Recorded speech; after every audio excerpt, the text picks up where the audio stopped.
करके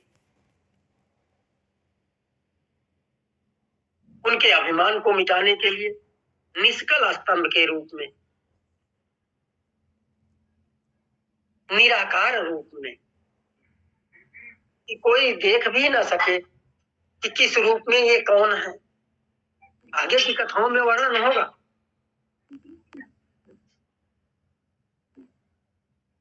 तो जगत का कल्याण करने की इच्छा से उस स्तंभ को से निराकार परमेश्वर शिव ने अपने लिंग चिन्ह के कारण लिंग का आविर्भाव किया।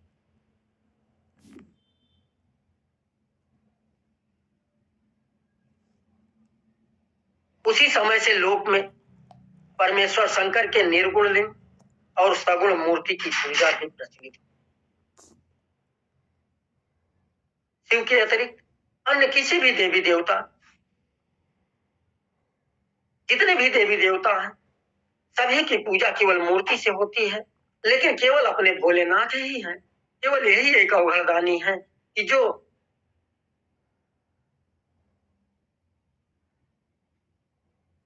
ये केवल एक ही काम नहीं करते, ये हर भाषा के ज्ञानी है। जो जिस भाषा में समझता है उसको उस भाषा में समझाते।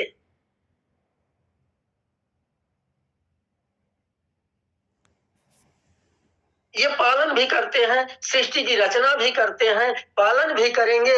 अगर आप उस रास्ते से थोड़ा सा डगमगा रहे हैं, इन्हें श्रृंगार करने में भी तनको विलंब नहीं होना है। तो जैसे आप चाहेंगे उस तरह से आपको वो संतुष्ट तो करा लेंगे। इसलिए भगवान शिव की लिंग और मूर्ति दोनों रूप में इनकी पूजा होती है। लिंग का प्रादुर्भाव जो हुआ वो ब्रह्मा और विष्णु के बीच लड़ाई के बीच में आकर के उसी लिंग के रूप में वो स्थापित होते हैं, और ताकि दोनों लोगों का विवाद, दोनों लोगों का अभिमान समाप्त हो जाए कि कोई आपसे भी बड़ा है। कुछ आपको लगे जब उसके बाद ना वो आपको दिखाई दे रहे हैं, ना उसके बाद वो आपको दिखाई दे रहे हैं, इस तरह का स्तंभ बना देते हैं।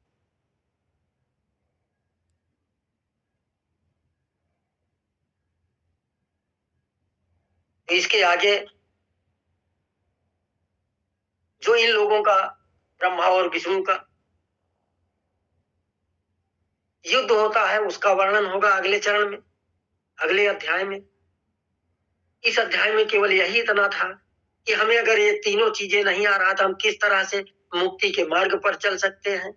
तो अगर हमारे पास ये तीनों चीज नहीं है, न मैं श्रवण कर सकता हूँ, न कीर्तन कर सकता हूँ, न मनन कर सकता हूँ, तो केवल भगवान शिव की एक मूर्ति लिंग बना करके या एक मूर्ति ही रख करके जिस भी तरह से आप उसकी पूजा अर्चना कर सकते हैं, उसे करके भी आप मुक्ति के मार्ग पर जा सकते हैं। फिर आता है कि इसमें केवल अन्य देवताओं का तो मूर्ति के रूप में पूजा होता है, लेकिन भगवान शिव का मूर्ति के रूप में भी और लिंग के रूप में भी इनका पूजन किया जाता है।